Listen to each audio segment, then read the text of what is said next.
नमस्कार, मैं हूं बालकृष्ण थरेजा। आप देख रहे हैं डेली लाइव। आइए शुरुआत करते हैं आज के मुख्य समाचारों की। सप्लाई देने आया पोस्ट तस्कर टाउन पुलिस ने दबोचा।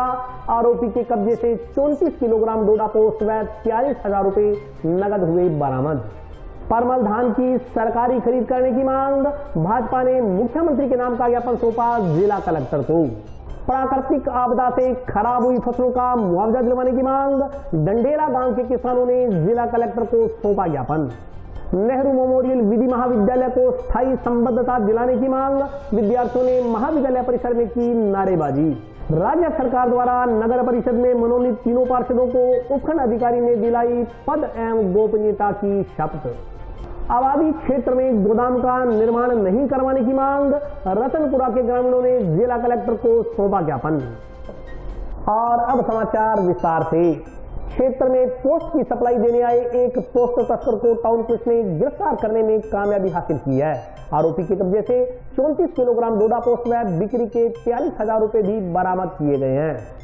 टाउन पुलिस ने एक पोस्ट तस्कर को दबोचने में सफलता हासिल की है। उक्त पोस्ट तस्कर सीकर से हनुमानगढ़ पोस्ट की सप्लाई देने आया था। आरोपी के कब्जे से 34 किलोग्राम डोडा पोस्ट व बिक्री के 43,000 रुपए बरामद हुए हैं। साथ ही बोलेरो गाड़ी भी जब्त की गई है। प्रारंभिक पूछताछ में आरोपी ने चित्तौड़गढ़ से पोस्ट खरीद कर हनुमानगढ़ क्षेत्र में सप्लाई देने आने की बात स्वीकार की है। पुलिस NDPS एक्ट के तहत मामला दर्ज कर जाँच में जुटी है। टाउन थाना प्रभारी लक्ष्मण सिंह राठौड़ ने बताया कि पुलिस अधीक्षक प्रीति जैन के आदेशों के तहत मादक पदार्थों व नशे के खिलाफ विशेष अभियान ऑपरेशन प्रहार चलाया जा रहा है। इस अभियान के तहत जिला स्पेशल टीम की सूचना पर बीती रात करीब 12:30 बजे टीबी रोड पर नाकाबंदी कर आने जाने वाले वाहनों की जांच शुरू की गई। इसी दौरान सीकर नंबर की बोलेरो गाड़ी को रोकने का इशारा किया तो चालक ने गाड़ी को वापस मोड़कर भागने का प्रयास किया। इस दौरान बोलेरो गाड़ी का आगे का शीशा टूट गया। घेराबंदी कर बोलेरो गाड़ी को रुकवा चालक को भागने का कारण पूछा तो वह घबरा गया। तलाशी के दौरान गाड़ी में रखे 2 थैलों में भरा कुल 34 किलोग्राम डोडा पोस्ट बरामद हुआ। साथ ही बिक्री के 43,000 रुपए भी बरामद किए गए। साथ ही बोलेरो गाड़ी नंबर RJ 23 UB 7487 को जब्त कर चालक मोहनलाल पुत्र मनालाल जाट निवासी सिमराड़ा जागीर PS रिंग्स जिला सीकर को गिरफ्तार किया गया। टाउन थाना प्रभारी ने बताया कि आरोपी मोहनलाल ने प्रारंभिक पूछताछ में जानकारी दी कि वह चित्तौड़गढ़ से पोस्ट खरीदकर हनुमानगढ़ क्षेत्र में सप्लाई देने आया था। इस खुलासे के आधार पर अनुसंधान के दौरान यह पता लगाने का प्रयास किया जा रहा है कि पोस्ट की सप्लाई किसे देनी थी और इस नेटवर्क से कौन कौन लोग जुड़े हुए हैं।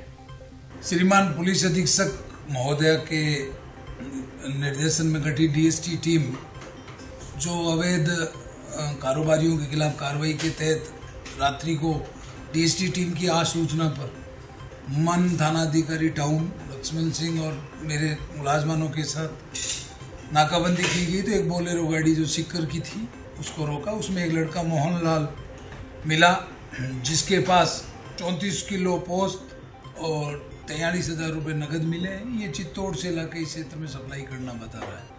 इसके खिलाफ प्रकरण दर्ज किया गया है। अनुसंधान Vishu Verma sub inspector junction करेंगे। यहाँ लेने देने आता वो इन्वेस्टिगेशन में क्लियर करेंगे किसका किसके पास आ रहा है, क्या बात है, इसका क्या नेटवर्क रहा है। ये अपने HMH नहर पुलिया कस्बा टाउन है, वहाँ पे कार्रवाई। भारतीय जनता पार्टी ने परमल धान की सरकारी खरीद करने तथा धान की पराली जमीन में मिलाने के लिए पंजाब, हरियाणा व यूपी की तर्ज पर कृषि यंत्रों में अनुदान दिलाने की मांग को लेकर मुख्यमंत्री के नाम का एक ज्ञापन जिला कलेक्टर को सौंपा। भारतीय जनता पार्टी ने परमल धान की सरकारी खरीद करने तथा धान की पराली जमीन में मिलाने के लिए पंजाब, हरियाणा व यूपी की तर्ज पर कृषि यंत्रों पर अनुदान दिलाने की मांग की है। सोमवार को पार्टी कार्यकर्ताओं ने जिलाध्यक्ष बलबीर बिश्नोई के नेतृत्व में मुख्यमंत्री के नाम का एक ज्ञापन जिला कलेक्टर को सौंपा। ज्ञापन में बताया गया कि हनुमानगढ़ तथा श्रीगंगानगर जिलों में 42,000 हेक्टेयर क्षेत्रफल में धान की बुआई होती है। इसमें 50% क्षेत्रफल में परमल धान की औसतन उपज 85 क्विंटल प्रति हेक्टेयर होती है। इस तरह कुल 17,85,000 क्विंटल धान का उत्पादन दोनों जिलों में होता है। परमल धान को सरकारी रेट पर खरीदने का प्रावधान है। ज्ञापन के अनुसार यदि राज्य सरकार अनुशंसा कर दे तो केंद्र सरकार धान की खरीद शुरू कर देगी। भाजपा जिलाध्यक्ष बिश्नोई ने कहा कि राज्य सरकार एक तरफ तो किसान की हिमायत की बात करती है तो दूसरी तरफ अनुशंसा नहीं करने पर किसानों की धान की खरीद नहीं हो पा रही है। इसके कारण किसानों को मजबूरन निर्धारित 1,600 रुपए पर अपनी उपज बेचनी पड़ रही है। इस हिसाब से 281 रुपए प्रति क्विंटल के हिसाब से दोनों जिलों के किसानों को 51 करोड़ रुपए प्रति वर्ष आर्थिक नुकसान उठाना पड़ रहा है। इसलिए परमल धान की MSP पर सरकारी खरीद सुनिश्चित की जाए। धान की पराली जलाने के कारण हो रहे प्रदूषण को विकट समस्या बताते हुए एनजीटी के निर्देशों की अनुपालना में जिला प्रशासन की ओर से पराली जलाने से रोकने के लिए किसानों पर जुर्माना लगाने के साथ साथ एफआईआर दर्ज करवाई जाती है। पराली को नहीं जलाने के लिए पराली की जुताई करके जमीन में मिलाना ही एकमात्र उपाय है, लेकिन इसके लिए आधुनिक कृषि यंत्र जैसे सुपर सीडर, चोपर, रोटावेटर व एसएमएस तथा बड़े ट्रैक्टर की जरूरत होती है। इन पर औसतन 12 लाख रुपए एक किसान को खर्च करने पड़ते हैं, जो कि किसान के सामर्थ्य से बाहर है। उन्होंने बताया कि राज्य सरकार की विशेष स्कीम के अंतर्गत इन कृषि यंत्रों पर पंजाब, हरियाणा, यूपी तथा एनसीआर दिल्ली के किसानों को 80% तक अनुदान दिया जा रहा है, परंतु राजस्थान राज्य इस स्कीम में शामिल नहीं है। इसके कारण किसानों को भारी कठिनाइयों का सामना करना पड़ रहा है। पिछले वर्ष समर्थन मूल्य पर धान की खरीद राजस्थान सरकार की ओर से नहीं करने के कारण किसानों को अपनी धान की फसल औने पौने दामों पर बेचनी पड़ी थी। इससे किसानों को वित्तीय नुकसान हुआ। ज्ञापन देने वालों में अरुण खिलेरी, अमित साहू, कविंदर सिंह शेखावत, दीपक खाती सहित कई भाजपा कार्यकर्ता मौजूद रहे। आज भारतीय जनता पार्टी जिला हनुमानगढ़ माननीय मुख्यमंत्री जी को जिला कलेक्टर महोदय के मार्फत आज एक ज्ञापन दिया है, जिसमें ये जो हनुमानगढ़ धान की फसल का क्षेत्र है और पिछले वर्ष राज्य सरकार द्वारा केंद्र को प्रस्ताव नहीं भिजवाने के कारण किसानों के धान की फसल समर्थन मूल्य पर न बिककर औने पौने दाम में बिकी। लेकिन इस बार हमने पार्टी ने तय किया कि समय रहते सरकार को चेताया जाए और इसलिए आज हम कलेक्टर साहब को ज्ञापन देकर सरकार से आग्रह करेंगे कि ये प्रस्ताव धान की खरीद समर्थन मूल्य पर खरीद का प्रस्ताव केंद्र को भिजवाए, जिससे किसानों को सही समय पर और उचित दाम जो समर्थन मूल्य सरकार ने तय किया है उसका पूरा मूल्य मिले। और इसी के साथ साथ जो एक पराली की भी एक समस्या आती है, पराली जलाने की, धान की फसल के बाद जो शेष बचते हैं पराली के, उनके लिए भी सरकार से हमने आग्रह किया है कि जिस प्रकार पंजाब, हरियाणा और यूपी में सरकार अनुदान देकर उसको ज़मीन में पराली में मिलाने का जो यंत्र उपलब्ध करा रही है अनुदान पर, वो यहाँ राजस्थान में भी उपलब्ध कराए जाएं, जिससे प्रदूषण को भी कोई खतरा न हो और किसान का भी कोई नुकसान न हो। फसल बीमा क्लेम दिलवाने व फर्जी भुगतान उठाने वाले आरोपी किसानों के खिलाफ सख्त कार्रवाई करने की मांग को लेकर गांव डंडेला के किसानों ने सोमवार को जिला कलेक्टर को ज्ञापन सौंपा। बीमा क्लेम, बीमा क्लेम, जो मूंगफली का घपला किया है उसको बदल जाएंगे। फसल बीमा क्लेम दिलवाने में दोषियों के खिलाफ सख्त कार्रवाई करने की मांग को लेकर नोहर तहसील की ग्राम पंचायत डंडेला के किसानों ने सोमवार को जिला कलेक्टर को ज्ञापन सौंपा। ज्ञापन के अनुसार पूर्व में शिकायत के बाद हुई जांच में ग्राम पंचायत डंडेला में बीमा क्लेम में धांधलीबाजी की बात सामने आई। इस धांधलीबाजी की जांच करवाकर उसकी रिपोर्ट आने पर तुरंत प्रभाव से मूंगफली फसल बीमा उठा लिया गया, जो निराधार व गलत है। उन्होंने मांग की कि इस फसल बीमा को निरस्त करवाकर जिन लोगों ने ये बीमा उठाया है उनसे तुरंत प्रभाव से ब्याज व पेनल्टी सहित रकम वसूली जाए। साथ ही इस जगह मोट गुआर का खराबा जो कि वास्तव में हुआ है, उस खराबे का बीमा क्लेम सभी किसानों को दिलाया जाए। साथ ही गलत तरीके से बीमा उठाने वाले दोषियों के खिलाफ सख्त कार्रवाई की जाए। ज्ञापन देने वालों में जगदीश कुमार, रोहिताश कुमार, रघुवीर सिंह, गोपीराम, अशोक कुमार, शंकरलाल, सोहनलाल, कृष्णलाल, सुभाष चंद्र, राम कुमार किरोड़ीवाल, लूना राम पटीर, हंसराज सियाग, रूपराम, रत्तीराम, देशराज, नथुराम, कड़वासरा सहित कई किसान मौजूद रहे। हमारा गांव डंडेला से मेरे साथ में आज 100 जमींदार डंडेला गांव से चल के आए। फसल बीमा 2020 में जो घोटाला हुआ है उसकी मांग को लेकर हम एसडीएम साहब के पास में भी गए थे, आज कलेक्टर साहब के पास में आए हैं। हम जगह जगह घूम रहे हैं, हमारे पास में आज तक कोई न्याय नहीं मिला है और प्रशासन इस बात को घुमा फिरा के गुमराह कर रहा है कि आपको आज देंगे, कल देंगे, 7 दिन बाद में देंगे। आज 25 दिन पूरे हो चुके हैं, हमें कोई न्याय मिला। हमारे गांव की एक ही मांग है, जिन लोगों ने घोटाला किया है उनके साथ में कार्रवाई की जाए और जो गांव के साथ में घोटाला हुआ है, गांव के साथ में डंडेला, बिरकाड़ी, डीडिया सर, धनचिया, बालासर, उनके साथ में जो घोटाला उन्हें भी न्याय दिलाने की मांग करे प्रशासन। और हमारी गांव की सभी यही मांग है कि उन लोगों को सजा हो जिन लोगों ने घोटाला किया। जिनकी जमीन 70 बीघा है उसके 130 बीघा बीमा है, जिसके पास में 40 बीघा जमीन है उसके 80 बीघा का बीमा है। जो जमीन से ऊपर बीमा आया है वो गलत है, लोगों के साथ में अन्याय हुआ है। प्रशासन का काम यही है कि लोगों को न्याय दिलवाए और पूरे गांव का काम यही है कि आज इकट्ठे हो गया है कि हमारे साथ में न्याय हो। जो हमारा मूंगफली का बीमा जो नहीं आया है, जो मूंगफली नहीं होती है फसल, उसका बीमा आ गया। एक्चुअल में जो गुआर होता है उसका बीमा नहीं आया, गुआर का बीमा दिलाया जाए। जिसके पास मूंगफली का बीमा है वो बीमे की वसूली की जाए। हम आए हैं ग्राम डंडेला तहसील नोर से। हमारे बीमा क्लेम में घपला हुआ है। क्या है कि हमारे गांव में फसल होती है ग्वार, मोठ, बाजरा इत्यादि, लेकिन हमारे कुछ ऐसे गांव में वो दलील हैं जिन्होंने अपने बीमा कंपनी और पटवारी गिरदावर से मिल करके ग्वार, बाजरे को गुम कर दिया है और सिर्फ मूंगफली की फसल दिखाई है, जो कि बिरानी गांव में मूंगफली बोई भी नहीं जाती और होती भी नहीं है। उन्होंने ऐसा क्यों किया है, कैसे किया है, वो बीमा कंपनी और ये राजस्व विभाग साथ में मिले हुए हैं। तो इसको सचेत करने के लिए हमने SDM साहब को भी ज्ञापन दिया है, उन्होंने जांच भी की है। कलेक्टर महोदय को भी पहले ज्ञापन दिया, उन्होंने जांच भी की है। तो इन सब जांचों को लेकर के हम ये चाहते हैं कि इस मूंगफली के क्लेम को ख़त्म किया जाए और इसकी ग्वार का क्लेम दिखा करके संपूर्ण किसानों को, नौर तहसील के वंचित किसानों को, डंडेला गांव के वंचित किसानों को ग्वार का बीमा दिलवाया जाए। और जो मूंगफली का खराबा दिखाया है, जो कि बिल्कुल गलत दिखाया है, इन सब के खिलाफ कानूनी कार्रवाई की जाए। ACD विभाग में इनके खिलाफ मुकदमा दर्ज करवाया जाए, तुरंत इनको गिरफ्तार किया जाए। जो इन्होंने बीमा उठाया है वो इनसे तुरंत वसूल किया जाए। बीमा और मूल रकम, ब्याज व पेनल्टी ये सब इनसे वसूल की जाए और इनको तुरंत गिरफ्तार करके जेल के हवाले किया जाए, ताकि आगामी भी कोई भी भाई इसके देख रेख में ऐसा काम ना करे। ये हम सभी ग्रामवासी आज यहाँ आए हुए हैं, कलेक्टर साहब से मिलेंगे, उसके बारे में हम कलेक्टर साहब को दोबारा अवगत कराएंगे। ये हमारा फैसला है। अगर हमारे न्याय नहीं मिला तो हम यहाँ से कलेक्टर साहब से मिल करके आज और आगे SDM साहब को ज्ञापन देंगे और वहाँ हम धरना प्रदर्शन भी करेंगे। राज्य सरकार व कृषि मंत्री से भी हम मिलेंगे। स्थायी संबद्धता दिलाने की मांग को लेकर टाउन के नेहरू मेमोरियल विधि महाविद्यालय के छात्र छात्राओं ने सोमवार को कॉलेज परिसर में सांकेतिक धरना प्रदर्शन किया।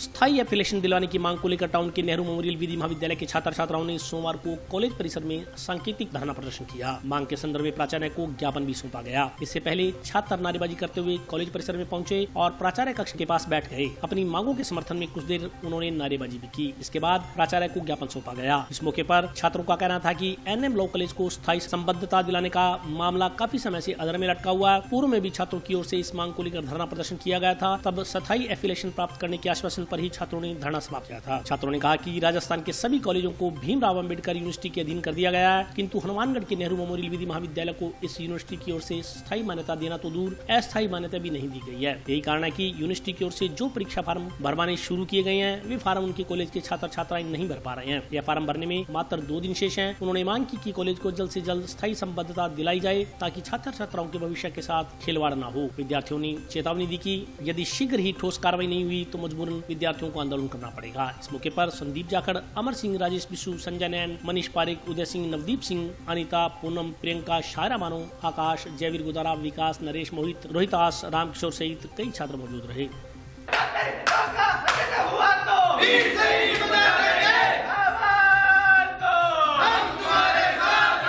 की सर्वविदित है कि राजस्थान में लॉ की एक यूनिवर्सिटी कर दी है और ये भी सर्वविदित है कि राजस्थान का सबसे बड़ा कॉलेज NM लॉ कॉलेज है। कुछ दिनों पहले हम आपको पता होगा, पूरे शहर को पता है कि हम आंदोलन पर बैठे थे। उस आंदोलन में हमने मांग रखी थी कि कॉलेज को स्थायी एफिलिएशन मिलना चाहिए। मैनेजमेंट ने ये कहा कि आपको स्थायी एफिलिएशन मिल जाएगा, हम प्रयास करेंगे। उसके बाद में ये college doctor Bhimrao Ambedkar university में आ रहा है, सबको पता है। इस बार भीमराव अम्बेडकर यूनिवर्सिटी ने स्थायी एफिलिएशन देना तो दूर की बात है, अब तक अस्थायी एफिलिएशन ही नहीं दिया है। 25 तारीख से यूनिवर्सिटी फार्म चालू कर दिए, 30 तारीख लास्ट है। आज आपको पता है 28 तारीख हो गई, कल 29 तारीख एक बच्ची है। अभी प्राचार्य साहब ये कह रहे हैं, हम बात कर रहे हैं, मैनेजमेंट ये कह रही है कि लीगल राय ले रहे हैं, अभी हम ये कर रहे हैं, अभी केस चल रहा है, वो चल रहा है। 28 तारीख तो होगी, अभी तक राय लेनी है क्या? ये चाहते हैं कि छात्र उग्र हो, छात्र आंदोलन करें। हम ये नहीं चाहते, कोरोना का समय चल रहा है, सब घर पे रहना चाहते हैं, लेकिन बच्चों का दुर्भाग्य है कि यहाँ उनको बैठना पड़े। अगर जल्द से जल्द एफिलिएशन नहीं मिला, इन छात्रों के भविष्य के लिए मुझे जान की बाजी लगानी पड़ेगी, तो मैं पीछे नहीं हटूंगा, जिसके लिए समस्त जिम्मेवारी कॉलेज प्रशासन होगा। हमारे यूनिवर्सिटी फॉर्म नहीं भरे जा रहे, इस वजह से 25 तारीख के फॉर्म स्टार्ट हुए थे, 30 तारीख लास्ट कर, आज 28 हो गई। आंदोलन लगा दिया, सिर्फ वेट कर रहे हैं 5-10 मिनट का, देखते हैं क्या कुछ निकलता है। आंदोलन करेंगे और क्या करेंगे। धरना लगा रखा हमने, यूनिवर्सिटी के फॉर्म नहीं भरे जा रहे, इसलिए या इस अगर ये नहीं हुआ तो फिर धरना और लगाएंगे और फिर क्या करेंगे। छात्रों ने अभी मुझे एक ज्ञापन दिया है, जिस ज्ञापन में डॉक्टर भीमराव अंबेडकर विधि विश्वविद्यालय जयपुर के द्वारा संबद्धता के संबंध में दिया गया है। छात्रों के इस ज्ञापन को लेकर के मैंने छात्रों को आश्वस्त किया है कि भीमराव अंबेडकर यूनिवर्सिटी से संबद्धता प्राप्त करने की प्रक्रिया चल रही है। निकट भविष्य में हमने वहाँ के रजिस्ट्रार महोदय, माननीय वाइस चांसलर महोदय से भी वार्तालाप की है। जैसे ही संबद्धता का प्रकरण का निपटारा होता है, हम तुरंत छात्रों को अवगत करवा देंगे। जी जायज़ बात है, क्योंकि यहाँ छात्र के अभिभावक के रूप में हम यहाँ पे बैठे हैं, और छात्र अगर अपनी बात अपने अभिभावक के रूप में हमें नहीं कहेंगे तो किसे कहेंगे। इनकी बात जायज़ है, क्योंकि हमने 1 वर्ष पूर्व राज्य सरकार के निर्देशों और माननीय डॉक्टर भीमराव अंबेडकर यूनिवर्सिटी के निर्देशों के अधीन छात्रों के प्रवेश लिए थे। प्रवेश हमने दिसंबर 2020 में कंप्लीट कर लिए थे। चूँकि उस समय तक विश्वविद्यालय ने संबद्धता का काम प्रारंभ नहीं किया था, तो हमें इस बात की आशा थी कि हमें संबद्धता मिल जाएगी, लेकिन अभी तक संबद्धता नहीं मिली है। इस कारण से छात्र उद्वेलित हैं।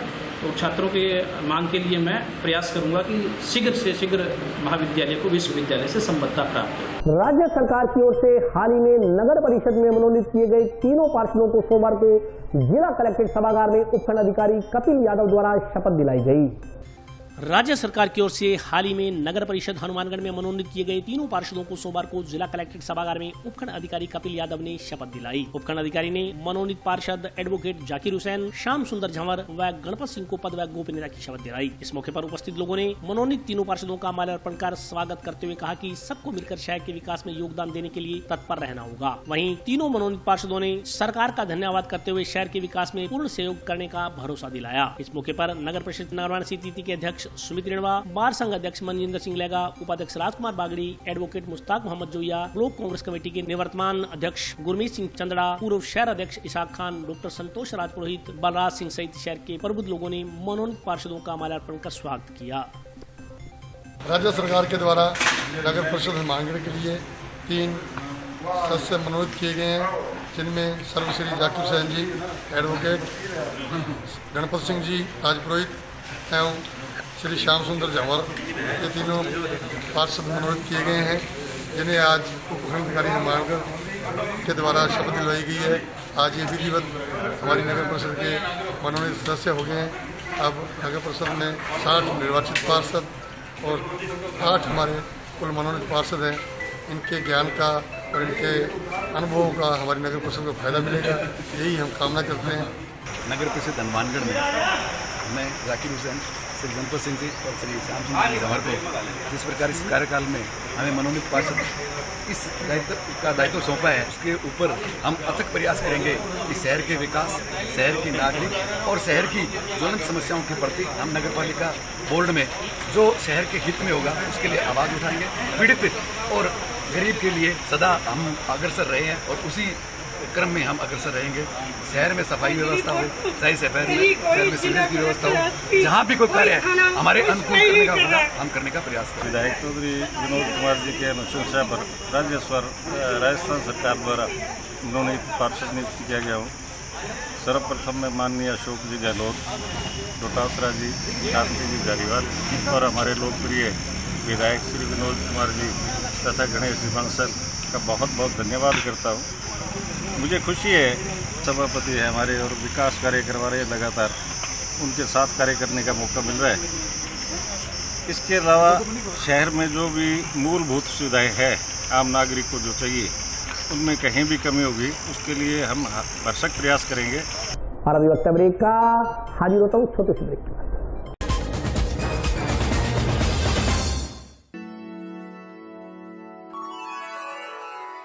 यूं तो कई बार मुझे हंसते देखा है,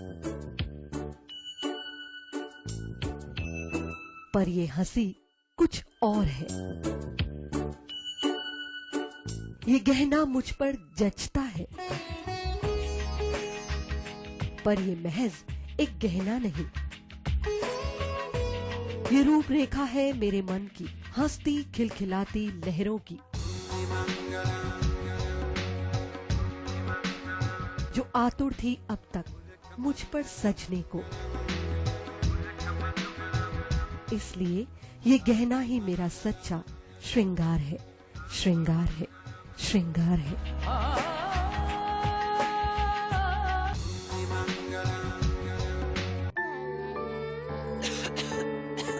दीदी ये देखो,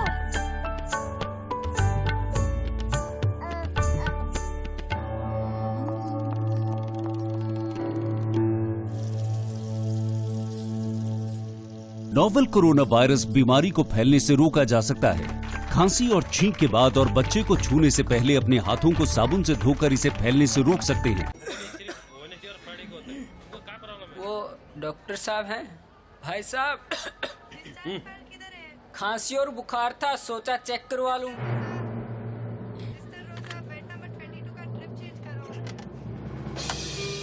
नोवेल कोरोना वायरस बीमारी को फैलने से रोका जा सकता है। बुखार के साथ खांसी और छींक होने पर तुरंत नजदीकी हेल्थ क्लिनिक या केंद्र जाएं। ब्रेक के बाद स्वागत है। आइए नजर डालते हैं अगले समाचारों पर। तहसील संगरिया के गांव रतनपुरा की आबादी भूमि में गोदाम का निर्माण नहीं करवाने की मांग को लेकर ग्रामीणों ने सोमवार को जिला कलेक्टर को ज्ञापन सौंपा। तहसील संगरिया के गांव रतनपुरा की आबादी भूमि में गोदाम का निर्माण नहीं करवाने की मांग को लेकर ग्रामीणों ने सोमवार को जिला कलेक्टर को ज्ञापन सौंपा। ग्रामीणों ने बताया कि क्रय विक्रय सहकारी समिति संगरिया की ओर से चक 4 RTP रतनपुरा की घनी आबादी भूमि में गोदाम का निर्माण कराया जाना प्रस्तावित है, लेकिन इसके निर्माण में ग्रामीणों को आपत्ति है, क्योंकि क्रय विक्रय सहकारी समिति संगरिया की ओर से इस गोदाम का निर्माण घनी आबादी क्षेत्र में कराने पर ग्रामीणों के आवागमन पर विपरीत असर पड़ेगा। समय समय पर माल लोड अनलोड करते वक्त ग्रामीणों को असुविधाएं होंगी और गलियां बंद हो जाएंगी। गलियों में खड़वंजा सड़क का निर्माण किया हुआ है जो रोजाना ट्रकों के आवागमन से टूट जाएंगी। साथ ही प्रस्तावित स्थल 1990 में क्रय विक्रय सहकारी समिति संगरिया को आवंटित हुआ है, परंतु आवंटन आदेश में यह कहीं भी उल्लेख नहीं है कि प्रस्तावित स्थल पर गोदाम का निर्माण करवाया जाए। क्रय विक्रय सहकारी समिति का व्यापार स्थल तथा कार्यस्थल संगरिया में है, जबकि प्रस्तावित स्थल जहां गोदाम निर्माण करवाया जाना है वह चक 4 RTP रतनपुरा की आबादी में स्थित है। इन दोनों की दूरी लगभग 7 किलोमीटर है। कार्यस्थल से गोदाम का दूर होना औचित्यपूर्ण नहीं है, इसलिए क्रय विक्रय सहकारी समिति को नगर पालिका क्षेत्र तथा कार्यस्थल के पास ही गोदाम का निर्माण करवाना चाहिए। इसके अलावा प्रस्तावित गोदाम स्थल के नजदीक गुरुद्वारा है, जहां श्रद्धालु समय समय पर दर्शनों के लिए आते रहते हैं। गोदाम के निर्माण हो जाने पर दिन प्रतिदिन बाधा उत्पन्न होगी। इससे सोसाइटी कर्मचारियों और ग्रामीणों में आए दिन झगड़े फसाद होने की आशंका भी पैदा होगी। ग्रामीणों ने बताया कि क्रय विक्रय सहकारी समिति ने आवंटित स्थल पर 30 वर्ष तक निर्माण नहीं किया। निर्माण न होने का तात्पर्य स्पष्ट है कि उन्हें इस स्थल की कोई आवश्यकता ही नहीं थी। अब तक निर्माण नहीं होने से आवंटन स्वतः ही निष्प्रभावी माना जाएगा। ग्रामीणों ने आरोप लगाया कि क्रय विक्रय सहकारी समिति को उक्त स्थल का पट्टा नियमों को ताक पर रखकर तथा मिलीभगत से जारी किया गया है। ग्रामीणों ने मांग की कि चक 4 RTP की आबादी भूमि की बजाय अन्य स्थान पर गोदाम का निर्माण करवाया जाए। इस मौके पर राम कुमार शर्मा, प्रेम कुमार, संजय सुबोध, बनवारी लाल, दलीप कुमार, राजा सिंह, भानीराम, पवन कुमार, कृष्ण लाल, संजय जियानी, भीमसेन, सुभाष कुमार, मुकेश कुमार सहित अन्य ग्रामीण मौजूद रहे।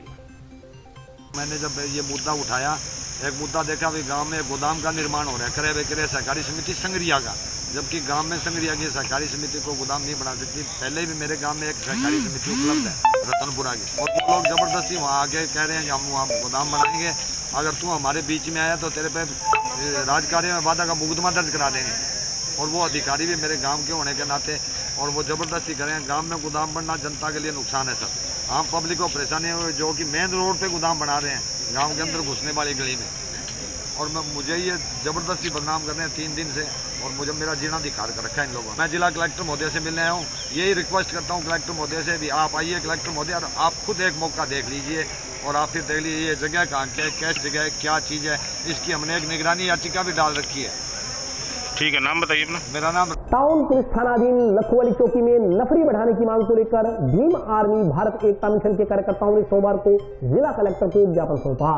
टाउन पुलिस थाना अधीन व मेगा हाईवे पर स्थित लखुवाली चौकी में स्टाफ की संख्या बढ़ाने की मांग को लेकर भीम आर्मी भारत एकता मिशन कार्यकर्ताओं ने सोमवार को जिला कलेक्टर को ज्ञापन सौंपा। सौंपे गए ज्ञापन में बताया गया कि लखुवाली पुलिस चौकी में स्टाफ की संख्या कम होने के कारण आसपास के ग्रामीण क्षेत्रों में आपराधिक घटनाओं के प्रतिशत में बढ़ोतरी हुई है। लखुवाली व आसपास के क्षेत्र में आए दिन लूट, मारपीट, चोरी की घटनाएं बढ़ती जा रही है। पुलिस चौकी में स्टाफ की कमी के कारण अपराधियों के हौसले बुलंद हो रहे हैं। ज्ञापन के अनुसार गाँव लखुवाली में केवल शराब का एक ठेका स्वीकृत है, परंतु शराब की 4 अवैध ब्रांचें धड़ल्ले से संचालित हो रही है। लोग नशा कर आपराधिक वारदातों को अंजाम दे रहे हैं। शाम या रात्रि के समय घर से निकलने वाले लोग खुद को असुरक्षित महसूस कर रहे हैं। भीम आर्मी भारतीय एकता मिशन कार्यकर्ताओं ने पुलिस चौकी में स्टाफ की संख्या बढ़ाने की मांग की है। ज्ञापन देने वालों में अजय कुमार, सोनू कुमार, गोपी कुमार, अहमद रजा सहित अन्य लोग मौजूद थे। हम मांग को लेके आए हैं। हनुमानगढ़ जिले के अंदर एक लखवाल चौकी है जिसके अंदर स्टाफ की बहुत कमी है। स्टाफ की कमी होने के कारण हमारे एरिया के अंदर बहुत प्रकार की घटना हो रही है। नशेड़ी लोग हैं जो रात के अंदर गाड़ी बाइक उनको लूट लेते हैं, उनके साथ में मारपीट करके और अपने मुद्दे पे वो कामयाब हो जाते हैं। हम कलेक्टर मुद्दे से ही मांग करने आए हैं कि हमारी लखवाड़ी चौकी के अंदर स्टाफ बढ़ाया जाए और जो अवैध शराब बेचने वाले, अवैध नशा बेचने वाले उन दोषियों के खिलाफ कड़ी कार्रवाई करी जाए। और हमारे साथी दूसरी हमारी यही मांग है कि हमारे साथी कोला से उनके घर पे असामाजिक तत्वों द्वारा कब्जा कर लिया गया है। वीडियो ने आके उनका पट्टा भी खारिज कर दिया गया है, फिर भी प्रशासन उनकी सुनवाई नहीं कर रहा है। उन्होंने एसपी महोदय को टाउन थाने के अंदर मुकदमा दर्ज करवा रखा है तो हमारी यही मांग है कलेक्टर महोदय से कि उनके दोषियों के खिलाफ कड़ी से कड़ी कार्रवाई होनी चाहिए, उनके ऊपर SC/ST का मुकदमा दर्ज होना चाहिए। महंगाई भत्ते की बकाया किस्तों का भुगतान शीघ्र करवाने की मांग को लेकर शिक्षकों ने सोमवार को राजस्थान शिक्षक संघ प्रगतिशील के बैनर तले जिला कलेक्टर को ज्ञापन सौंपा। जिंदाबाद जिंदाबाद जिंदाबाद। दिए किस्त जारी करो जारी करो जारी करो। दिए किस्त जारी करो जारी करो जारी करो। महंगाई भत्ता की बकाया किस्तों का भुगतान नहीं होने से शिक्षकों में केंद्र व राज्य सरकार के खिलाफ आक्रोश व्याप्त है। बकाया किस्तों का जल्द भुगतान करवाने की मांग को लेकर शिक्षकों ने सोमवार को राजस्थान शिक्षक संघ प्रगतिशील के बैनर तले जिला कलेक्टर से मुलाकात की। साथ ही प्रधानमंत्री, मुख्यमंत्री व शिक्षा मंत्री के नाम अलग अलग ज्ञापन सौंपे गए। प्रधानमंत्री के नाम सौंपे गए ज्ञापन में कहा गया है कि प्रत्येक वर्ष 2 महंगाई भत्ते की किस्तें महंगाई के सूचकांक के आधार पर कर्मचारियों, शिक्षकों को दी जाती है। पिछले 18 माह से महंगाई भत्ते की 3 किस्तें बकाया चल रही है। वर्तमान समय में महंगाई बहुत अधिक है, इससे आम कर्मचारियों, शिक्षकों पर आर्थिक भार पड़ रहा है। कर्मचारी संगठनों एवं केंद्र राज्य सरकारों के मध्य यह समझौता लागू है कि महंगाई के सूचकांक के आधार पर कर्मचारियों, शिक्षकों को प्रत्येक 6 माह में महंगाई भत्ते की किस्त का भुगतान किया जाएगा। लेकिन कोरोना काल में महंगाई आसमान छू रही है, इसके बावजूद केंद्र व राज्य सरकारें महंगाई भत्ते की देय किस्त का भुगतान नहीं कर रही। इससे शिक्षकों व कर्मचारियों में केंद्र व राज्य सरकार के प्रति जबरदस्त आक्रोश व्याप्त है। शिक्षक संघ ने केंद्र सरकार से महंगाई भत्ते की बकाया 3 किस्तों का भुगतान करने की मांग करते हुए कहा कि अगर समय रहते मांग नहीं मानी गई तो संगठन आंदोलन करने को मजबूर होगा। आज हमारा प्रदेश के आह्वान पर एक प्रधानमंत्री के नाम ज्ञापन देना है जिला कलेक्टर के माध्यम से, जिसके अंदर पिछले 18 महीनों से डीए की जो किस्तें बकाया चल रही है उनको केंद्र सरकार से हम मांग करते हैं कि अभी डीए की किस्त जारी की जाए। इसके अलावा राजस्थान सरकार के मुख्यमंत्री और शिक्षा मंत्री के नाम भी ज्ञापन दिए गए हैं। उसके अंदर हम 8 सूत्री मांग पत्र है, जिसके अंदर मुख्य मांगे जो हमारी है वो शिक्षकों के स्थायी स्थानांतरण नीति नियम बना के ट्रांसफर करना और 9/18/27 की जगह 7/14/21/28 करना, और जो लोगों को हमारे शिक्षकों को 30 PL मिलती है, 15 PL मिलती है, उसकी जगह मांग है 30 PL दी जाए। इसके अलावा हमारा जो इसके अंदर मुख्यमंत्री 8 सूत्री मांग पत्र है, जो राजस्थान सरकार ने 2018 में सत्ता में आने से पहले अपना जन घोषणा पत्र बनाया था, उसको लागू करने के लिए आज हम ज्ञापन दे रहे हैं। फिर ये ज्ञापन हम दे रहे हैं, अगर सरकार सचेत होती है ठीक है, वरना शिक्षक आंदोलन करेंगे। आज का हमारा जिला कलेक्टर के माध्यम से ये उनके नाम पेश करें, उसमें हमें 3 महंगाई भत्ते की मांग कर रहे हैं, क्योंकि लगातार महंगाई का ग्राफ बढ़ रहा है, सरकार महंगाई का फीस कर रही है। साथ में हमें 9/28/27 के बजाय 4 ACP देने की भी बात कर रहे हैं, और संगठन खुद ये मांग कर रहा है कि हमारा जो बकाया वेतन संख्या है और जो हमारे अन्य गतिविधियां हैं उनको पूरा करे, समय रहते हमें डीए की जल्द से जल्द जारी करें, ताकि हमारी महंगाई पे काबू पाया जा सके और ACP का लाभ भी मिल सके। और साथ में हमारे जो अभी हमने कलेक्टर साहब को ज्ञापन दिया है उसमें लिखा है कि GPF प्रावधान निधि विभाग के बहुत से कर्मचारियों को जो है दूसरे विभागों में लगा रखा है, जिसकी वजह से हमारे वर्ग कर्मचारियों का जो बकाया भुगतान है या जिनकी आवश्यकता है, लड़कियों की शादी करनी है, उनका बकाया चल रहा है। तो हम निवेदन करते हैं कि हमारे GPF विभाग के जो कर्मचारी दूसरे विभाग में लगाए उनको भी कृपया हमारे विभाग में लगा रहे हैं। वॉरियर में कार्य किया है, तो सरकार से मांग हमारी यही है कि हमारे समय रहते डीए जो है उसको फ्रीज न करके हमें लगातार वो दिया जाए। तो आज के लिए बस इतना ही, कल फिर हाजिर होता हूँ नए समाचारों के साथ, तब तक के लिए नमस्कार।